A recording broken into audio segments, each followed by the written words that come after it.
Leanne and I have with me here Janelle, and tonight we're going to be going over our final recommendation for Brian Elger as to what he should be doing in regards to bringing back the Pop Shop brand or not. So I'm just going to kind of go into a quick summary of what we've decided to do.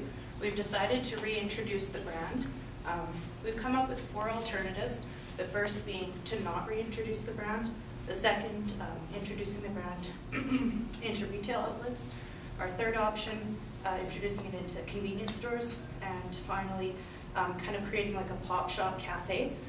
So our final recommendation is to introduce the pop shop brand into retailers and convenience stores. Next, we have to kind of figure out about what our competition is. Sorry, I'm nervous all of a sudden.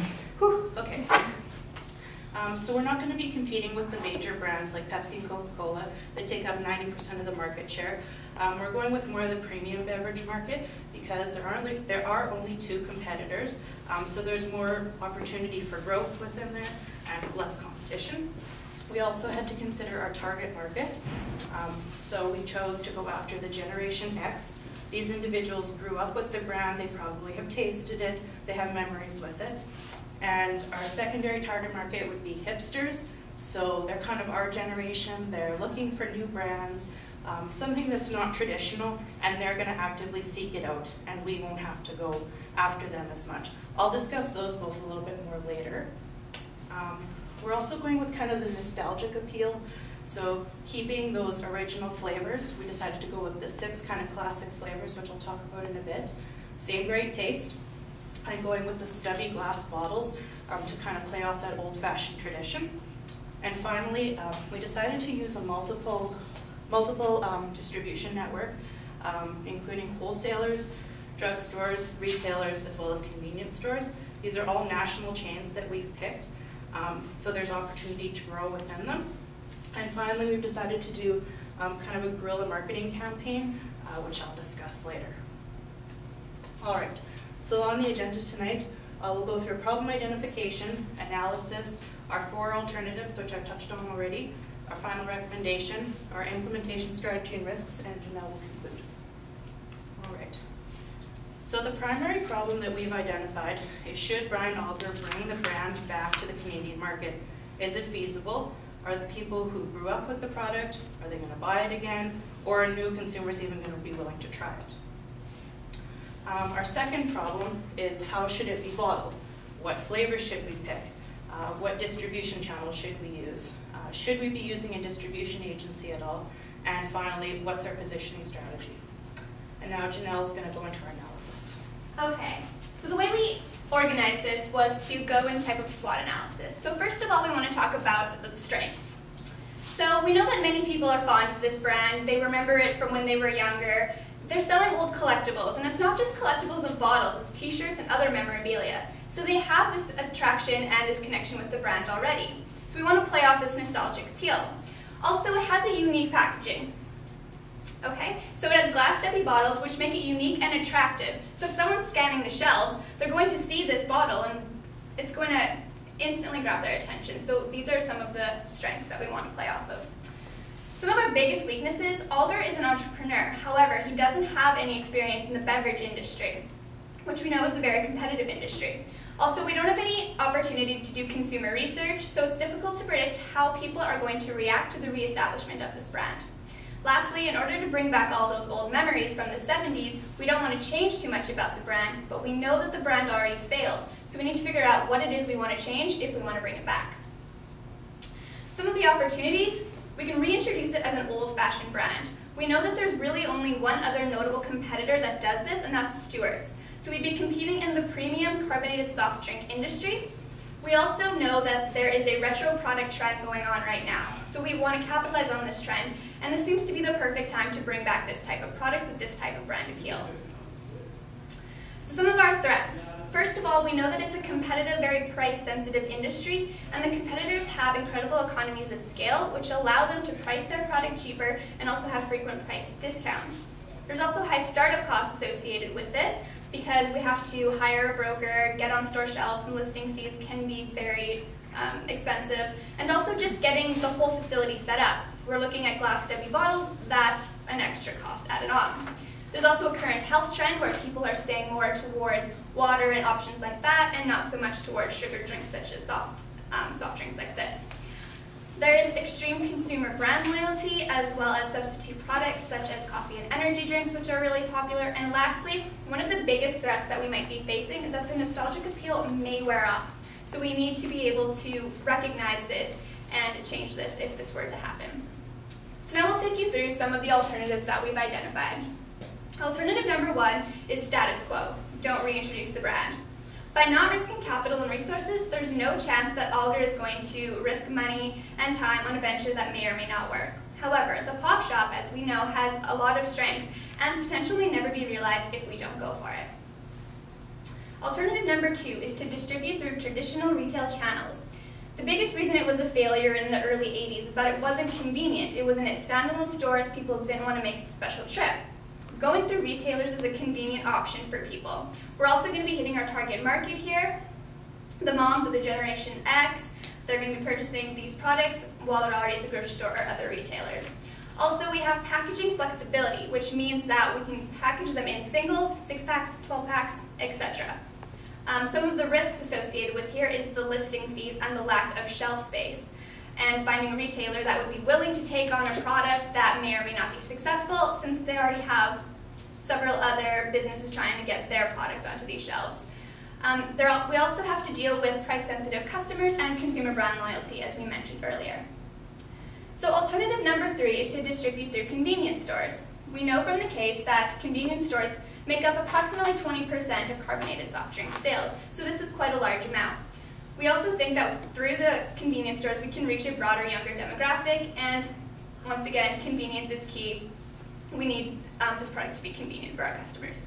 Some of the risks, once again, shelf space, and we don't have packaging flexibility. Most convenience stores only want to sell the singles in those large fridges. They don't really have room for much else. And we may not be reaching our intended target market, which means we might have a bit of target market waste here. It won't be as targeted. So alternative number 4 is licensing the Pop Shop name to small cafes.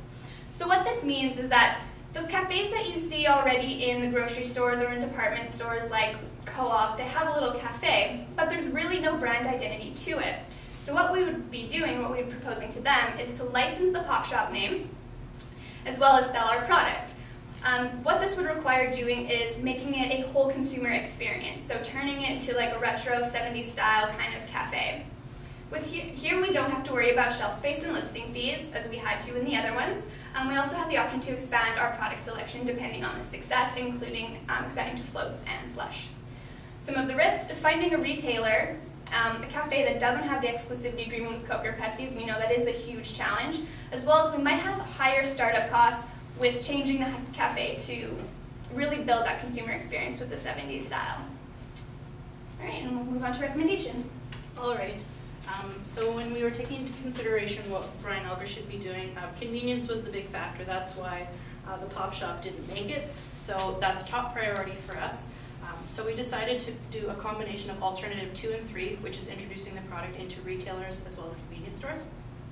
So touching on all the 4 P's of marketing, start off with product. We decided to introduce 6 core flavors, the classic flavors: cola, orange, grape, root beer, lime, Ricky, and cream soda. Packaged individually as well as in packages of 6. Going with the glass stubby bottles, building off that tradition. As well, lots of the major brands, they all look the same on the shelves. You can't really tell them apart unless you're looking for a specific brand. So if the product is in glass, it'll stand out and make it more appealing that way. They'll also be packaged in red cardboard cases to kind of simulate the old plastic carts or containers they used to come in. But this will be a little bit more cost efficient because the cardboard is recyclable, as well as for operating, it's more compact. And finally, we're competing with the niche and premium beverage industry. It's probably not even worth to compete with Pepsi and Coke. They have brand loyal followers, price sensitive customers, and there's probably more growth opportunity within the niche market because there's only Jones and Stewart's to be dealing with. So there's opportunity for the Pop Shop to become the #1 leader within that 10% market share. Next we have, next we have the place. We decided to go with national retail chain outlets, specifically because Again, there's growth opportunity within them.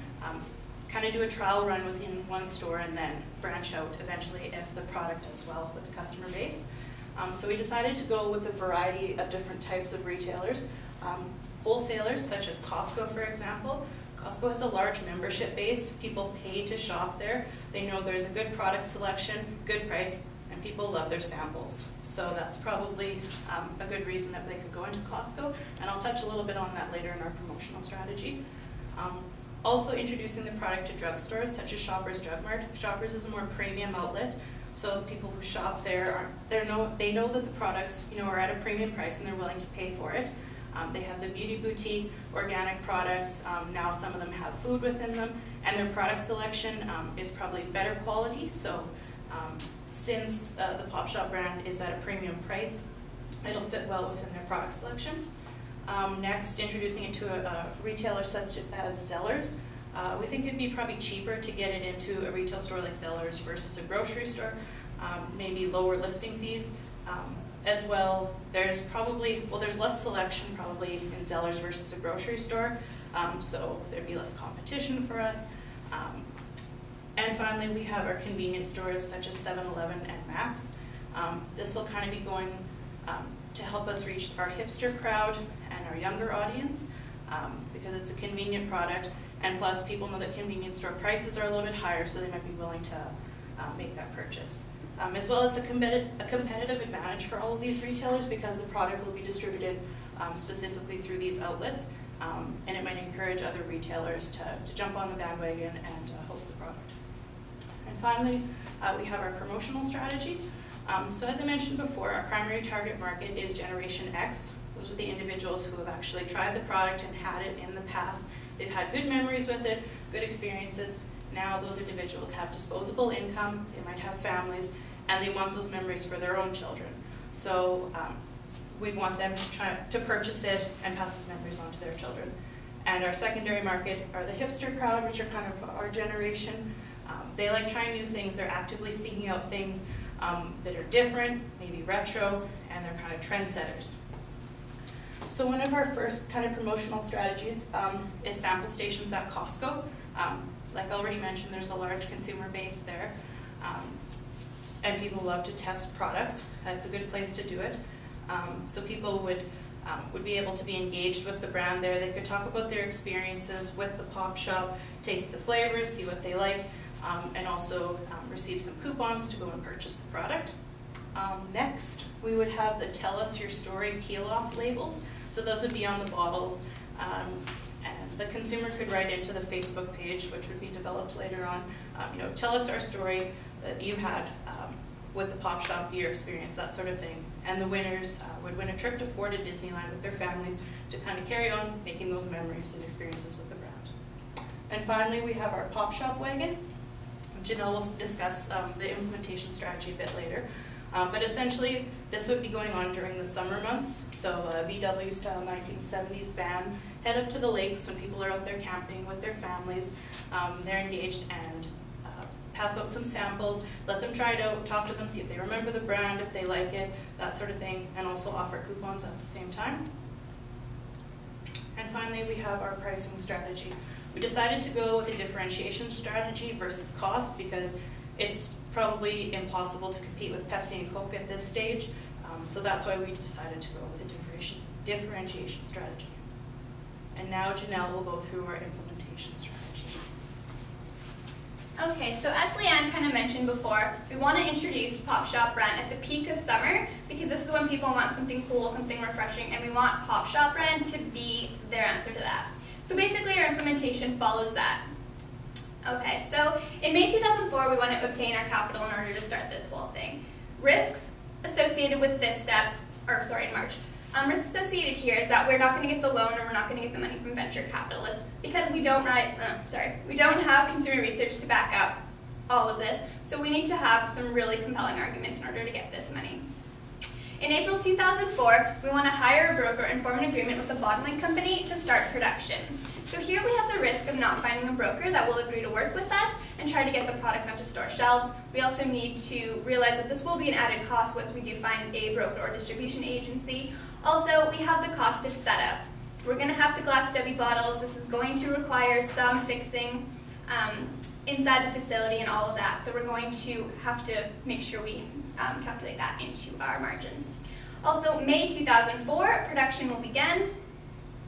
In June 2004, if all goes to plan, the brokers will have our product on store shelves at the retailers that Leanne mentioned before. Some of the risks here is that the retailers won't want the products on the shelves, or their listing fees are going to be too much for us to handle at that point. Finally, in July 2004, the Pop Shop wagon promotion will begin. So here at Cost Associated, we'll be giving out the samples. We're planning on giving out little mini bottles, so we're not giving out the full sample. We also want to give out coupons because we know that a free sample with a coupon is the best way to stimulate a trial purchase. And to conclude, we want to reintroduce the brand because it has the strength of the nostalgic appeal, and the people that remember it are extremely fond of it and will buy it again. We're going to compete with premium beverage companies such as Jones and Stewart and compete for that 10% market share, which we hope will expand as we start. Also, our target market primarily is the Gen X, people that grew up with it, people that have the fond memories of it. We're also going to be targeting the hipsters a little bit. They're kind of going to seek us out, so that's going to be kind of a secondary market for us. Also, we're going to introduce those 6 classic flavors in the glass stubby bottles and distribute it through Costco, Zellers, Shoppers Drug Mart, 7-Eleven, and Max because they're national chains, so we can start in one store. Once it's successful, move it across the country. They're going to be convenient for our customers, as well they're going to have lower listing fees, say, than bigger stores such as Safeway and Sobeys. So that's why we want these stores. Lastly, the Pop Shop wagon is going to be a great way to build the positioning of the old-fashioned brand while also introducing it to a whole new generation of Pop Shop lovers. And now we'll take any questions.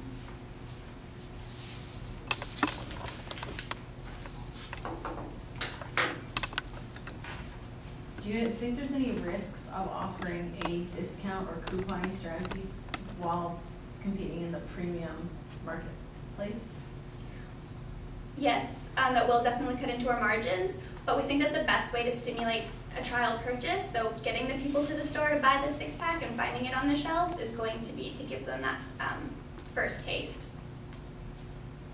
Especially if it's like we're going to be targeting the moms who generally do the buying for their family. We want to make sure that their kids like it because they're not going to buy something that their kids don't want to. So even though we are targeting Generation X, those are the people that have the young kids that they're going to be buying it for their families.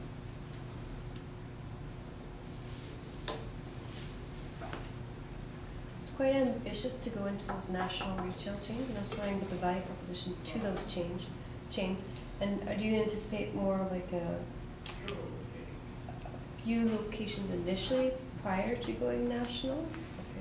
Yes, that's exactly the plan. Like that's why we wanted to go for the national chains, is that we think it'd be easier to get in and just kind of convince them, like we'll put it in one store and then we'll show you how successful it'll be, and then we'll be able to go across instead of finding new retailers in every city. We'll be able to just kind of hopefully hop across the country that way.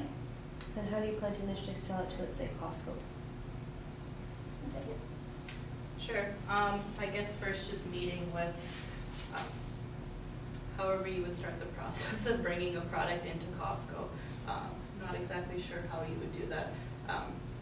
That's what the distribution agency is for. So once we get one of those on with us, they're going to be able to go through, because they're going to have those relationships and they'll be able to go through those stores. So. Costco has incredible power. Enough power to tell you to change your product if you want to get into their store. Have you identified the risks that might come and what things you might need to consider in changing how you package or distribute your product to satisfy somebody like a Costco?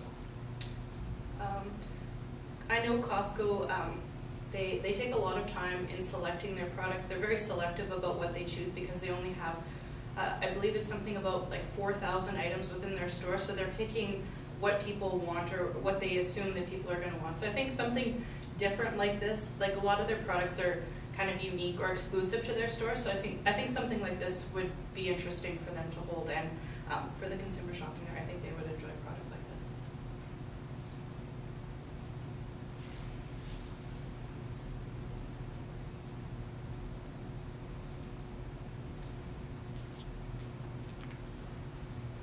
You mentioned quite a bit the nostalgia, and that was one of the strengths of the nostalgia. I think I'm wondering how do you plan to play on that nostalgia? How do you plan to play on that strength? and I think you mentioned it with the VW, right? What else are you gonna utilize to play on